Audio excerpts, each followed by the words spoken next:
ఓం శ్రీమాత్రే నమః. అయ్యప్ప మాలాధారణ వల్ల మన ఇంటికి, మన ఊరికి, మన దేశానికి ఏ విధంగా ఉపయోగమో మచ్చుకు కొన్ని తెలుసుకుందాం. ఆరోగ్య జీవన విధానం మండలకాలం ఇరు సంధ్యలలో చన్నీటిలో స్నానం చేసి ధ్యాన, యోగ, పూజా కైంకర్యాలతో మనస్సును, తనువును మన అధీనంలో ఉంచుకోవడం. కుల, మత, వర్ణ, వర్గ, జాతి, పేద, ధనిక అనే భేదాభిప్రాయాలు లేకుండా అందరూ కలిసి జీవిస్తూ ఒకరికొకరు సహకారంగా ఉంటూ సహనంతో అందరితో మమైకమై ఉండటం.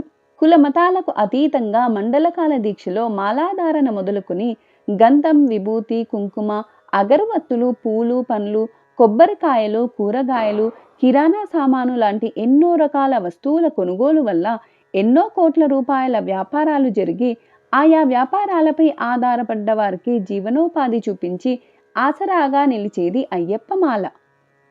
యాంత్రిక జీవనంలో ఎన్నో సమస్యలతో బంధాలకు దూరమవుతున్న తరుణంలో మనసుకు ఊరటనిచ్చి అందరితో కలుపుగోలుగా ఉండి బంధాల విలువ నేర్పేది. కొడుకు గాని భర్త గాని మాలాధారణ చేస్తే వారు సంతోషంగా ఉండాలని కుటుంబం అంతా స్వచ్ఛందంగా దీక్ష చేసేది అయ్యప్ప మాల.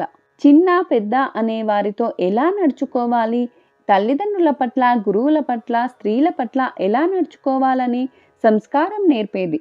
అలాగే మన జీవన విధానంలో ఎలా బతకాలి అనే క్రమశిక్షణ నేర్పేది అయ్యప్ప మాల. దేశంలో ఎంతో మంది ఎన్నో రకాల బాధలతో ఇబ్బందులు పడుతున్నారు.